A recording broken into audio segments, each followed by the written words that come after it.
Magic item shops. Players love them. It's a fun way to upgrade or customize your D&D character between leveling up. The problem is that a magic item shop doesn't make a lot of sense in a dark fantasy world where magic is meant to feel rare, mysterious, and even dangerous. My name is Ben Byrne, and this is how to create magical emporiums that make sense in your dark fantasy campaign.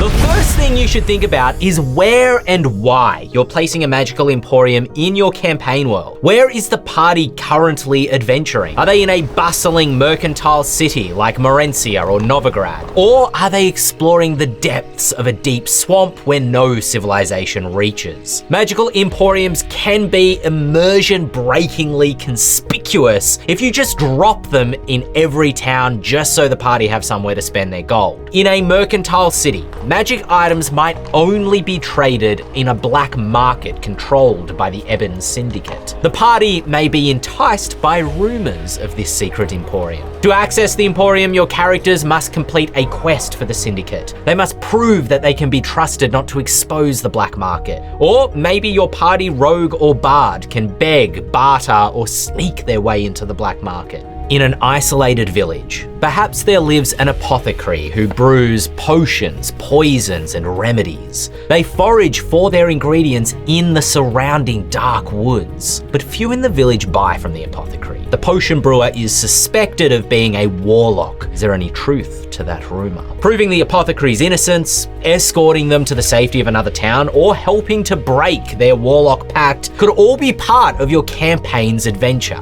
A magic emporium can be more than just an excuse to thumb through a magic item catalog and spend some gold. They can be adventuring locations with interesting and recurring NPCs, which help you world build and progress the narrative of your campaign. That being said, it can be really fun to thumb through a magic item catalog, pick something out, and spend some gold. So let's talk magic items.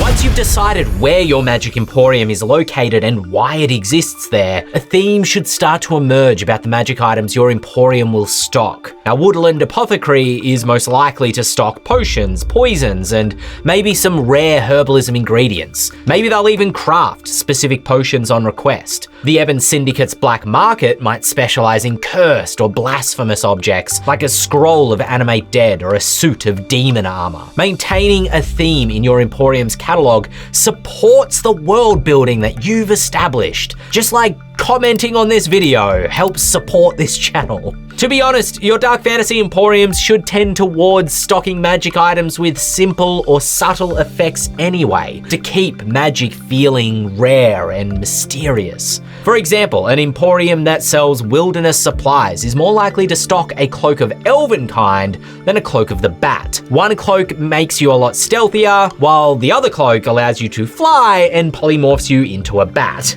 That's not to say that dark fantasy campaigns can't feature highly magical items. Take a look at the artifacts that we designed a few weeks back specifically for Grimhollow. But to capture a feeling that magic is rare, emporiums should stock a higher number of simpler items and consumables with only a handful of really magical objects. Maybe the Woodland Apothecary's most prized possession is an alchemy jug, which they'll only sell after your party has befriended them by completing a quest. Perhaps the Syndicate's black market mostly trades in spell scrolls and small trinkets, but a special auction will be held for the demon armor or a wizard's entire spell book. In all honesty, your dark fantasy emporium doesn't even need to sell magic items per se. There's a lot of ways to alter magic items to make them feel a little bit more grounded. A blacksmith might sell non-magical +1 weapons which are mastercrafted, or a tower shield that gives a +3 bonus to armor class but can't be wielded by a small or tiny creature. The blacksmith's prized rare stock might include a non-magical sword of sharpness and an animated shield that they forged with the help of a wizard. In a place where it makes more sense to have a high number of highly magical items, like an arcane college emporium or an emporium run by a fey creature in the middle of the woods, then do so. It's just about what makes sense for the location your party is exploring and the theme of your Emporium. If you're a GM who prefers not have to invent everything yourself, then go follow the Seeker's Guide to Enchanting Emporiums Kickstarter. This 250 plus page book is an anthology of over 15 Emporiums that feature NPCs, plot hooks, and full quests that make shopping sessions a fun part of your adventure. Each Emporium also includes a wealth of unique thematic magic items, such as the Hedgerow, a greenhouse filled with plants which the Keeper Bramble has cultivated to grow into armor. There are Emporiums and traders for all types of campaigns, including ones for Grimhollow, which were written by myself and fellow Lorecast host James Hake. The Kickstarter campaign for Enchanting Emporiums launches on November 21, so click the link up there or the one down in the description to follow along. So we've covered the where and we've covered the why, but we need to discuss when to use an Emporium.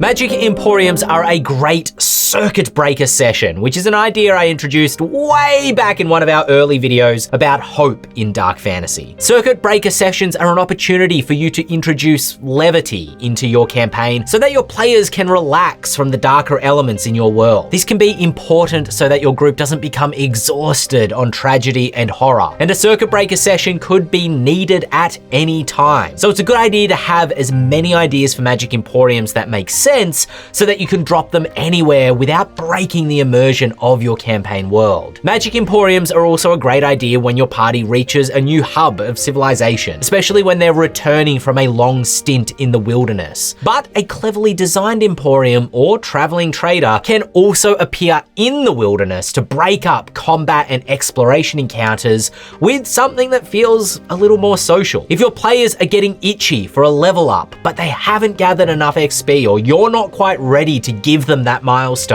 drop a merchant somewhere in front of them. Magic items can give the feeling of a mechanical boost or character customization in the time between leveling up. A merchant with an array of stock to choose from can provide the players some character customizability, which finding a random artifact in the wilderness doesn't necessarily, because they didn't get to choose the item. So I guess the answer is that you can place an Emporium in front of your players anytime. I'm going to give you as many dark fantasy Emporium ideas as I can think of. It's not literally as many as I can think of, but I'll give you a couple of them so that you don't leave this video feeling like you have to do all of the creative heavy lifting by yourself.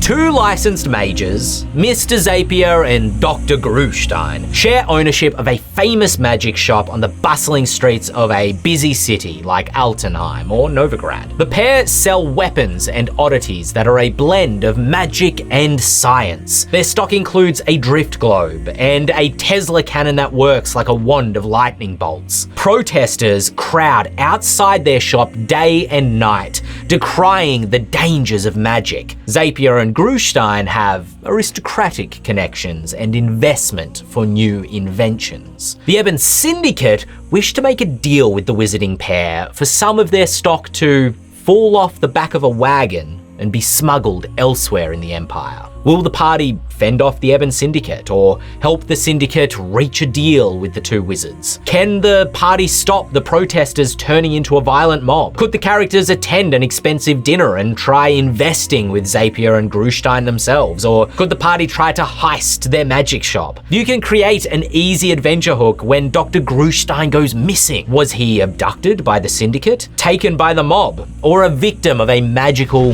mishap? In a remote wilderness stands a dark temple to an evil god. Once a monastery for noble warrior monks, the training yards are now desecrated with blood. In worship to a wicked deity, the cultists who inhabit the temple now engage in violent combat with each other. All are freely welcome to participate in the fighting, yet a single rule must be followed. All combat is to the death, and to the temple go the spoils of the slaughter. If the party chooses to take part in the violence, they're permitted to purchase equipment and magical armaments wielded by previous combatants. The temple even provides arcane tattoos or enhanced prosthetics if a limb is lost in the fighting. Have an inbuilt claw, blade, grappling hook, or a black powder cannon built into your arm. Perhaps the characters are initially sent to the temple to rescue a missing person, or maybe they discover the temple completely by chance when exploring the wilderness.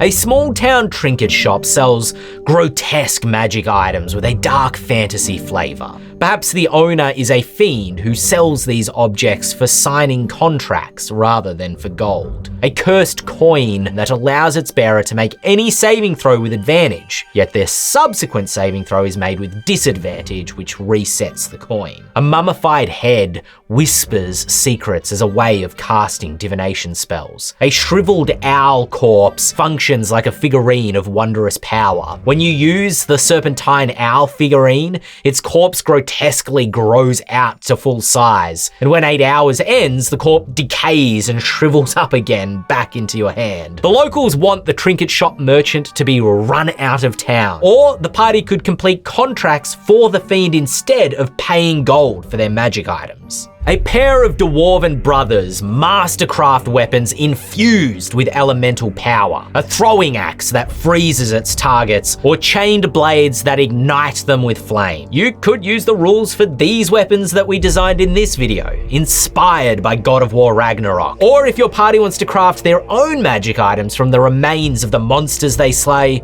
watch this video about harvesting and crafting monster salvage.